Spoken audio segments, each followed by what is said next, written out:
मान्यता अनुसार धनतेरस दिन लुण किणी घर को आनिबा द्वारा धन लाभ होता है। घरे माँ लक्ष्मीकर विशेष कृपा रही है। यह दिन लुण को निश्चित भाव में घर को आणतु। ए दिन किणिथिबा लुण को भोजन प्रस्तुति में निश्चय भाव में व्यवहार करंतु। यह द्वारा माँ लक्ष्मीकर आशीर्वाद मिलता है। मान्यता अनुसार ए दिन पानी रे लुण मिसाई घर को पोछंतु। यह द्वारा घर अशांति नकारात्मक शक्ति और दारिद्र्यता दूर होता है। यह दिन लुण किणी व्यवहार करने द्वारा आर्थिक समस्या दूर होता है। धन संपत्ति वृद्धि होता है। यह दिन घर उत्तर पूर्व दिगरे घर कोण एक काच पात्र रे अल्प किसी लुण भर्ती करी रखि दियंतु। यह द्वारा अजथारे टंका खर्च होई न थाए। आर्थिक स्थिति रे शुभ परिवर्तन होता है।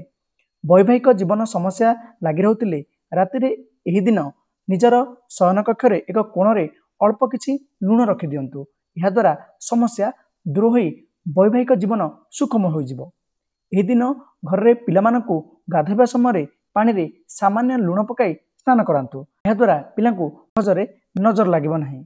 शरीर सुस्थ मध्य रहिबो। कर्मक्षेत्र और व्यवसाय रे समस्या लगी रहते और क्षति होते हाथ में अल्प किसी लुण नियंतु। निज मुंड उपरे 3 थर बुलाई रास्ता को फिंगी दियंतु। यह द्वारा कर्मक्षेत्र और व्यवसाय रे उन्नति होगा सह आर्थिक क्षेत्र मध्य उन्नति होता है। आशा करी वीडियोटी आपको इनफॉर्मेटिव लगी तेज लाइक शेयर सब्सक्राइब करने को जमा भूलिबेनि। रहुछि नमस्कार।